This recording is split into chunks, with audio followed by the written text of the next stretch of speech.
nosotros podamos anunciar, que nosotros podamos decir que es lo que nos puede suceder para trastocarnos de un lado al otro. Estamos hablando de que entramos a un horno de fuego que ha sido calentado 7 veces más que de lo normal y estamos a punto de ser echados adentro, o puede ser liberado o puede ser condenado. En los momentos de serenidad donde pasamos a este momento de tormenta, estamos siendo echados a un horno de fuego que ha sido calentado 7 veces más para probar nuestra fe. Santo Dios. Para probar de que estamos hechos.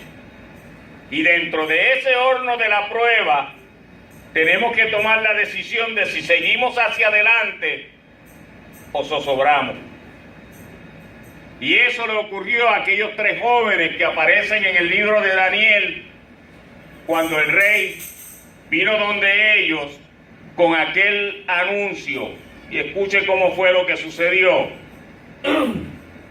Dice, habló Nabucodonosor y les dijo, es verdad, Sadrach, Mesach y Abednego, que vosotros no honráis ni Dios, ni adoráis la estatua de oro que he levantado. Ahora pues, ¿estáis dispuestos para que al oír el son de la bocina, de la flauta, del tamboril, del arpa, del salterio, de la zampoña y de todo instrumento de música, a postrarse y adorar la estatua que he hecho? Porque si no la adoráis, en la misma hora seréis echados en medio de un horno de fuego ardiendo. ¿Y qué Dios será aquel que os libre de mis manos? Sadrach, Mesach y Abednego respondieron al rey diciendo, no es necesario que te respondamos sobre este asunto. He aquí nuestro Dios a quien servimos puede librarnos del horno de fuego ardiendo y de tu mano, oh rey, nos librará. Y si no, sepas, oh rey, que no serviremos a tus dioses ni tampoco adoraremos la estatua que has levantado. Entonces Nabucodonosor se llenó de ira y denudó el aspecto de su rostro contra estos jóvenes y ordenó que el horno se calentase 7 veces más de lo acostumbrado.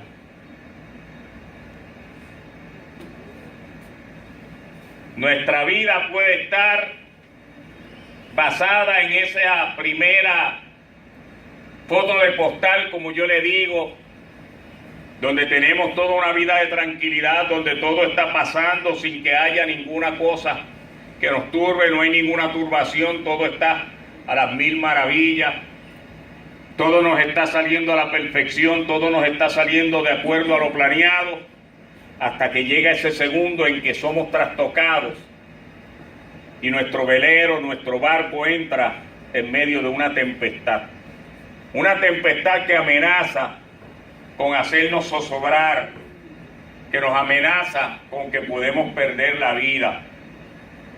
Cuando nos llegan esos momentos en que estamos en el fuego de la prueba, ahí es que el cristiano es probado por Dios para saber qué es lo que hay en nuestro corazón, qué realmente es lo que nosotros tenemos en nuestro interior y de qué material estamos hechos. Estos jóvenes habían sido acusados porque aquel rey había levantado una estatua, la había mandado a hacer para que al son de la bocina toda la nación completa, no importaba dónde estuviesen, tenían que postrarse delante de esta estatua. Curiosamente, la estatua él la había mandado a hacer con 60 codos de alto, 6 codos de ancho, y habían 6 músicos los que tocaban para anunciar, ¿verdad?, el momento de adoración. O sea que teníamos 3 veces el número 6. El 6 significa ¿qué? Significa el hombre de pecado, significa el pecado y el 666 significa el anticristo. Quiere decir que era una estatua que simbolizaba todo lo que era anticristiano, todo lo que simbolizaba todo aquello que iba en contra de lo que Dios había establecido.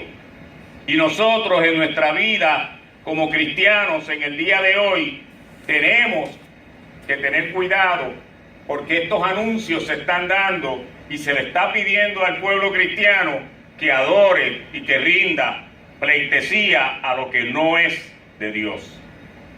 Y aunque nosotros creamos que no es así, les tengo que dar por noticia que eso sucede todos los días. Los cristianos no nos doblegamos a dioses ajenos. Y el fuego para nosotros no es motivo de miedo. No puede ser motivo de hacernos a nosotros rendir. Porque el fuego ha sido utilizado por Dios innumerables veces en la Biblia para representar su poder y su gloria. Moisés comenzó su ministerio cuando vio aquella zarza que ardía en el monte Sinaí. Sin aquella zarza no hubiese obtenido fuego, no hubiese estado ardiendo, Moisés no se acerca a donde estaba el Señor a recibir las instrucciones de Dios de que sacara el pueblo. Amén. Aquel pueblo que fue sacado de Egipto por la noche cuando no había luz, cuando no se podía caminar, cuando tú no podías marcar rumbo, había una columna de fuego que los dirigía. Si no hubiese habido esa columna de fuego, estarían perdidos en medio del desierto. Y en el desierto era mejor caminar de noche que caminar de día, porque de noche se caminaba sin tener aquel sol ardiente, aquel sol que quemaba y sin tener las temperaturas altas. Por lo tanto, cuando el Señor le decía, cuando yo levante esa columna, ustedes caminen y sigan. Había una columna de fuego. Elías fue llevado y fue raptado por los cielos en carros de ¿qué? En carros de fuego. Los cristianos del aposento alto se reunieron y dicen que estaban unánimes en ruego y en oración y no fueron llenos del Espíritu Santo hasta que no fueron aparecidos sobre cada uno de ellos lenguas de ¿qué? De fuego, que simbolizaban el bautismo del fuego y del Espíritu Santo. Y allí habían 120 hombres y mujeres. Habían comenzado 500. Y poco a poco se fueron rindiendo hasta quedaron 120. Y es curioso porque en el judaísmo tú no puedes tener ni puedes realizar un culto donde sea un culto de oración que no tenga 10 personas. Tiene que tener un mínimo de 10 personas. En el judaísmo, para tú rendir un culto de adoración y de oración, tiene que tener un mínimo de 10 personas. Si hay 9, tú no puedes hacerlo. Necesitabas 10 personas. Porque Dios en su sabiduría sabía que necesitaba 10 personas por cada tribu, que eran 12. Y 10 por 12 es igual a ¿cuánto? A 120. Y al haber las 120 personas que necesitaba Dios, 10 representando a cada una de las tribus, comenzó y nació la iglesia de Jesucristo. A través del fuego, el Señor estableció la iglesia de Jesucristo. Santo Dios. Dios es sabio. Poderoso. A veces no nos creemos que miren, que a veces las cosas no tienen razón de ser.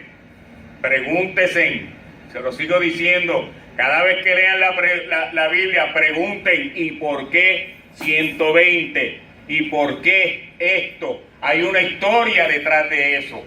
Hay algo que vamos a aprender, hay algo que nos va a enriquecer la vida. Habían 120 porque era requisito que hubieran 10 personas mínimo para rendir un culto de oración. Y eran 12 las tribus, por lo tanto se necesitaban 120. que representaran las 12 tribus